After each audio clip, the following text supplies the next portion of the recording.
So guys, Rufai is very, very angry in this video. Honestly, you need to see what is happening in Nigeria, in northern Nigeria. Honestly, we all know that, we all know what has been going on in Zamfara state. So recently, the Zamfara state governor has come out to accuse the former governor of the state that he's the one sponsoring the bad guys in the bush. Nigerians, this allegation is weighty. I mean, it's very weighty. But you need to see what Rufai said. You need to see his reaction. Because it is time to tell these people the truth. Guess what? This Zamfara State's former governor is even the Minister for Defense under Tinubu. So guys, you need to see that reaction. But before we get to that, take a look at this headline. According to this headline, this one says Tinubu's presidency spends 2.9 billion naira to purchase state house vehicles in 3 months amid hardship. That's to tell you the level of insensitivity of this current administration. And this other headline says Vice President Shettima begs world leaders at UN Assembly to lift debt burden on Nigeria over other development nations. So while Tinubu is busy spending the little we have, his vice is busy asking world leaders to lift the debt Nigeria is owing. So guys, how do this thing right? That is the kind of country we are into. So back to the topic. The governor of Zamfara State is raising alarm that the ex-governor has great ties with the bad guys. Take a look at Rufai's reaction. Take a look. Another development, former governor of Zamfara State, Bello Matawalle, who is the Minister of State for Defense, has dismissed allegations of aiding banditry levied against him by the Zamfara State Governor, Dauda Lawal. Matawalle, in a now viral interview, challenged politicians, including Lawal, to swear on the Quran to prove their innocence in banditry crisis plaguing the state. Let's take a look. Yes, I go after them. And let me remember you, when I was a governor, I'm the only governor that swear to Holy Quran that I have no hand or connections with banditry, or I am not happy with what is happening. Do you understand? I swear with a Holy Quran that if I am happy with what is happening, or if I am part of it, or if I know those that are doing it, or if I'm collaborating with them, I say God should not give me a 1 second grace. I'm the only one. And I challenge all the politicians that time, including General Alubuso, that they should swear to Holy Quran. None of them, including Dauda, none of them can do this oath, can take this oath. None of them can take the oath. But I take it. All right. I don't know the implications of swearing on the Quran, but let me remember you, Rufai. Wait, let me remember you. Can I remember you or remind you? Yeah, yes, let me remember you. Can you help me out? Governor Dauda Lawal had an interview. You guys are remember, English came on a boat. English came on a boat. Let me remember you now. Let's remember you. Governor Dauda Lawal had an interview first, yes, where he made very strong allegations against this governor. And in remembering you, please remember that those allegations. Don't angry me. No, I'm not going to angry you. Carry on. Don't angry me. I'm not going to angry you. In remembering you, remember that those allegations were not refuted. All he just said in this interview was that, he had done a lot, as regards the bandit amnesty program and all of that. In also remembering you, he also talked about the fact that, yes, there was a time in the past that he had helped Governor Dauda Lawal. He talked about fertilizer contract and everything. Please, I want the states, Nigerian states, to investigate this allegation. It's not by swearing on the Quran. Let's keep religion out of this. Absolutely. These are very, very strong allegations. They must be investigated. How were those payments made? He also talked about the fact that, the amnesty program he did led to the release of Governor Dauda's relative or something. No. We want, and this is me in remembering you, we want the investigation to go on. Right. The state crack investigation team should go on. An investigation, because these allegations can be made against the Minister of State for Defense, where we are having heightened level of insecurity through banditry, and we are just remembering us. No, he didn't react to the allegations. Right. We want empirical proof. I know, they might have their political fight among themselves. But that allegation must be investigated. And if it's got any ties with it, people should come out and speak about it. Well said, Rufai. On point. Please, these are real serious allegations that need investigations. How do you feel the arrest of this bandit leader? What's his name again? Habibu Sububu. Sherwin, let me say this. I'm one of the most happiest person considering what we're going through in Zamfara State as far as banditry is concerned. As you know, Halilu Sububu was one of the major kingpin in terms of bandits in Zamfara State and the northern part of the country. He controls a large chunk of bandits, full of money, well connected in terms of sourcing arms, and so on and so forth. And today, that guy is no more. He's been dropped dead. Absolutely. About his followers. It should be a different thing. You know, they don't have what it takes. They don't have the capacity like Halilu Sububu. So right now they're in total disarray, including the likes of Turji. Dankarami. Where is Tuji? Because I thought he's running somewhere within Sokoto axis and Zamfara axis around Shinkafi area. Because the Ministry of State for Defense and the CDS were going to camp in Sokoto in search of Tuji. And when we imagine that, how difficult is it to be able to clamp down on Tuji and capture him? That was a talk show. Really? As far as Minister of State Defense is concerned. You don't think that he was only in Sokoto for just one night. And he left. The last I heard of him was in Kano distributing rice. So what has that got to do with his presence in Sokoto? The guys have done very well, the military and other security agencies, by killing Sububu. It's a major, major development. Has it brought some calm into Zamfara? Of course.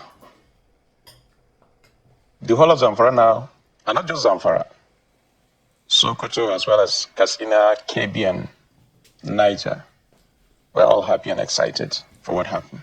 I mean, the audacity sometimes, and these guys are being said to be on TikTok, talking about their outrageous and terrible acts. And now we're even hearing that they're saying that they're waging war against Nigerian state and Nigerian military. And someone like Sheikh Gumi is saying that he's worried, and reports linked to Sheikh Gumi as the fact that he's worried as to the narrative about these bandits, whether or not they are taking up some religious fundamentalism into what they are doing, which is an extreme of what we saw in Boko Haram. Are you worried about that kind of narrative? Sharon, I think in this kind of war, propaganda will always play a role. And that is exactly what the likes of Turji are doing. I still maintain my stand. Our forces have the capacity to neutralize these guys. You know, initially I spoke about political will, and it is now really they're showing the political will, and it's working. My prayer is it should be sustained. By the time they do that, believe me, as I always say, banditry will be a matter of history in northern Nigeria and Nigeria as a whole. Is your government having any interface with some of these bandit leaders? No. My stand has always been I will not negotiate with the bandits. That has always been my stand. So you don't have any interface. Past government have tried to have a handshake, and we've seen also in Katsina, the former Speaker of the House and the former governor in Katsina, they had some interface which they thought that it might be good. And there are those religious leaders within the northeast and the northwest region of the country who thought that, look, the carrot approach might work better than the stick approach in getting them to lay down their arms and walk away. And there are those who think that maybe you can stretch the hands of fellowship to them and give them the olive branch, and such that they will think that what they're doing is wrong and drop all of those weapons. Is it possible? I keep saying this. I'm not a military person, or rather a security expert. However, from my little understanding of warfare, you only negotiate at the point of strength, not at the point of weakness. There's nothing wrong in negotiating with these guys so long as they're ready, they're committed, holistic. And when they know, if they don't, there'll be consequences. It's at that point that, yes, when they show commitment by laying down their arms publicly for everybody to see, genuine, without any condition, then yes, you can say that. But at this point, when they know with all their propaganda, thinking that they're more superior than the security forces, I don't believe in that. So you're taking the war to them, and you're joining forces with that is federal exactly government. what we should do. What about this fact that you're giving them funds, you're talking to them, and there are in fact documents that are surfacing online to that effect? Sharon, as I said earlier, my stand has always been no negotiation with bandits. Not even through the back door. Not through any door. And you have not paid them a dime. I have never in my life. Why would I do that? But there's a document surfacing that I don't play double standard. that your government under you are. Do you have a copy of that document? It's online. I'm not sure. The veracity of it is the reason why we cannot put it on the screen. Let me explain this document to you. When you look at the heading of that document, it says Northwest Summit in Katsina. This Northwest Summit took place 3 months ago. If you look at the background of that letter or that memo, there is no correlation between the headline as well as the content of that memo. When you go down to the memo and see when the memo was approved, this was an event that took place 3 months ago in June, precisely around the 24th. And the approval of that memo was on the 2nd of September 2024 on my birthday. And I remember on that day, I did not sign a single memo. In fact, I was at the, council meeting on that day. Now, with all my experience as an executive director of a bank for 8 good years, you'd think I'll go low, and sign a memo with the name of the bandits, all the bandits in Zamfara State. Remember, this is a world of record. Someday I'll leave that office and somebody will look at that memo to say, oh, governor, that stands very clear that he's not going to negotiate with bandits. And he's now writing names of bandits. Come on, I can do more than that. So this is wrong. That is one. Showing on the screen. Let me also tell you something. In my administration, we have laid down process and procedure. Because for any memo that originates, this is something to do with security. It should have come from the Honorable Commissioner, Security. And the second list is a list of individuals, including journalists, which should have come from the Ministry of Information. And on that memo, in every memo we write, there's a word of charge, an account that will be deducted with a balance to show this is how much is left in that account. And I challenge anybody to go to Zamfara State and show me in our statement where such money was deducted. But then, if you look at the address, the way it was addressed as Honorable Commissioner of Finance, I challenge you, Shewan, you have a correspondent in Zamfara State. Go to Ministry of Finance. Show me any memo from May 29th, 2023 to date, where I addressed my Honorable Commissioner that way. I will pay 20 million. Any memo that I use to address my Honorable Commissioner of Finance that way, I'm ready to pay 20 million to that person tomorrow. So I have given instruction to the Honorable Commissioner of Finance as well as the Accountant General. Go and look at any memo under my administration. If there's any one that I've addressed my commissioner that way, I'm ready to pay 20 million on that. So this is not from your office, and this is false. You know, the interesting thing is, like I said, technology has a role to play here. And when we saw that memo, we took it upon ourselves to go to the extent and find out where it originated, the IPP address. And we're able to do that. And guess what? I've written a letter to the IG, copied DSS, NIA, that we're going to take legal action. We must find where that memo. Where did you trace it to? It's already before the legal team. We are taking legal action. And So you have an idea of where this is coming from? Oh yeah, of course. It's technology. You know, people are so narrow-minded. There are ways you can do things. Shaun, I'm better than that. So you don't have any back door or front door dealings with any of the bandits? Even side door, there's none. Now, not even the front door and back door. There's no even side door. Let's look at the initiative that you are taking on the ground. The local vigilantes and the security network in Zamfara State. How much of empowerment, how much of legal powers do they have to be able to help in fighting these bandits? Remember, when we came on board, we set up the Community Protection Guard, the CPG. And this CPG is fully backed by law of the state of Assembly in Zamfara State. Through the process of recruitment, the DSS, the police, as well as civil defense, had to profile every candidate.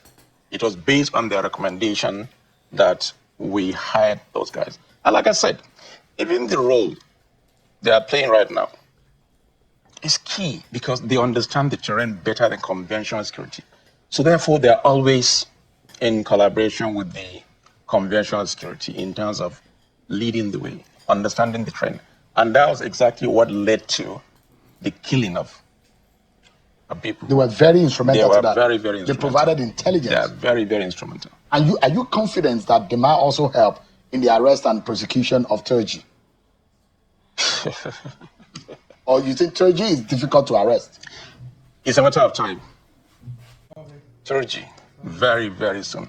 With what we have in place, with the collaboration between us and the federal government, security agencies, believe me, it's a matter of time.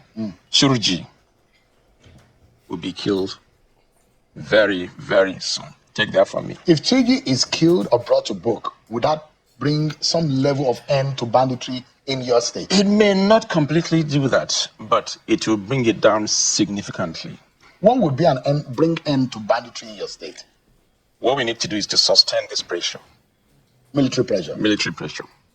If we're able to sustain this within the next 2 weeks to 1 month, believe me, it will be a different story as far as banditry is concerned. But on one hand is banditry, on the other hand are those who are cutting away mineral and natural resources, because the talk in the whole country is how much of Nigeria's gold and natural resources are being taken by non-state actors and being helped by foreigners and those who bring helicopters. Some of these helicopters are said to be sighted to be used by these bandits.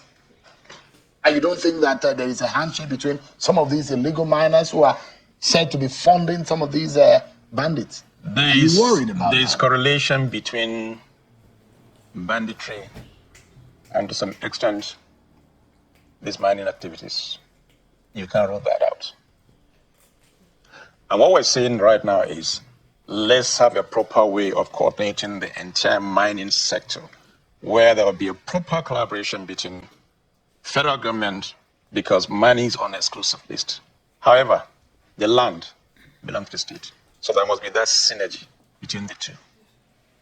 Did you give, is the government really in the knowledge of giving out land officially to any mining company, either local or foreign? What we did, initially, yes, somebody can just get a license from Abuja and go to Zamfara or any part of the country and do mining.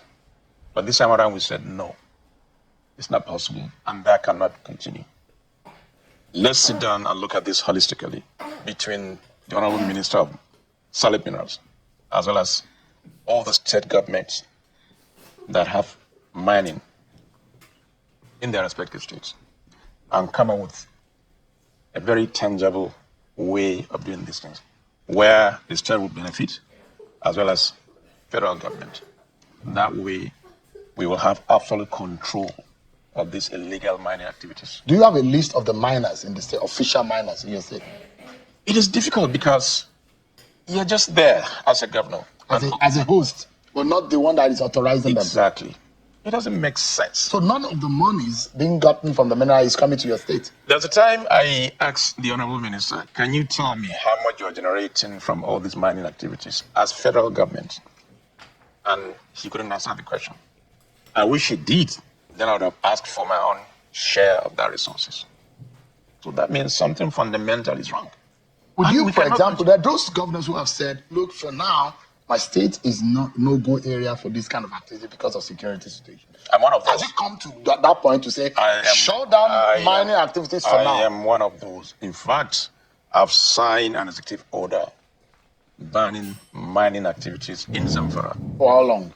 Well, it's been on for now, until we're able to put things that will be beneficial to all of us. Governor Lawal, let me ask you quickly about your predecessor, former Governor Matawale, and the EFCC issue. Those who think that this might be personal. Is it personal? Sharon, there is nothing personal between Dauda or Zamfara State Governor with Matawale. Remember, EFCC made pronouncements sometimes around May 24th or thereabouts of 2023. I wasn't in government at that time. That they are alleging him to have stolen 70 billion. That was even before I took over. Now, by the time I took over, I realized that 70 billion they mentioned is a child's play. Really? Absolutely. What did you find out? So far, based on available records, we've realized over 250 billion that was not accounted for. Are they stolen or are not accounted for? Are they being spent? It's very funny. First of all, Shaun, let me explain to you the state I inherited. I inherited a very, very dysfunctional state. When I took over, there was no 4 million naira in Zamfara State government account. It was emptied. It was empty. Backlog of salaries. For 4 months, there was no salary. For 3 years, none of the Zamfara people wrote either WAEC or NECO. I had to settle 1.3 billion naira for NECO. I had to settle 1.6 billion naira for WAEC. For Zamfara student backlog. So what were those students who were due for graduation? What happened to them? There was nothing. It was after we settled those fees, now they're able some to get even their certificate. So education was moribund. The health sector. The statistics are there. Yeah, I was reading now the health sector. The doctors that are in Zamfara is one of the poorest. Zamfara has been the letter Z in terms of education, in terms of healthcare, in terms of infrastructure. Shaun, apart from the backlog of salaries, KEDCO, that is Kaduna Electricity Distribution Company, we had to settle 1.3 billion because all the ministries and parastatals, including government house, were disconnected. So you are very serious about probing some of what happened. For 5 good months, there was no single drop of water in Zamfara State because they couldn't pay for the water treatment. Shaun, go and check. The judiciary in Zamfara State, they were not paid their entitlement for good 2 years. I had to settle them 1.3 billion to clear the backlog. Governor, we are totally out of time now. You launched and commissioned some projects recently. How much of impact do you think that could be? Just in 30 seconds. If you go to Zamfara now, you will see it's a clear, different state. I wish you had listened to the Chief of Defense Staff, one of his comments. He's schooled in Zamfara State.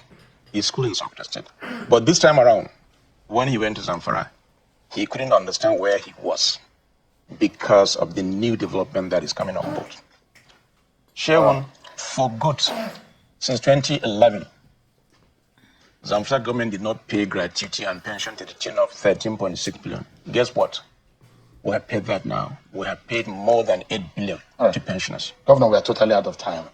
So guys, you have seen it for yourself. These are some of the things we keep saying, that this government, they just compensated people in the name of they help them win election, not because they have the capacity, not because they can do the job. I mean, people were rewarded based on their commitment and the level of achievement they achieved during the last election, according to the APC, cabals. They believe that those that worked hard for the party should be rewarded with bigger position than those that didn't, even when you have a questionable past. That is just the ugly side of Nigeria. Even when you have some question marks around you, this government doesn't care. They just want you to be compensated so that come next election, you will still be able to deliver. And that is what we are seeing. So we all know that the Zamfara state governor was on Channels Television. He was also on Arise Television. And he has been sharing his own thoughts as to, what is happening in Zamfara state in terms of the bad guys who cause mayhem everywhere in the state. And he's pointing finger to the former governor, that this man has some good ties with these guys. And that is why it's even difficult to end what is the menace of insecurity that has been ravaging Zamfara state. So guys, these are some of the things we keep saying, that honestly, this country still has a long way to go in terms of being relieved of all these bad things that the APC and corrupt politicians have brought upon this country. There are a whole lot. And I don't know what you make of this video. Honestly, Nigeria is in a total mess. Let me know your thoughts in the comment section below. Please don't forget to subscribe to the channel, turn on the notification bell. Please give this video a like so that YouTube can recommend it to others. And drop your thoughts in the comment section below. Thank you.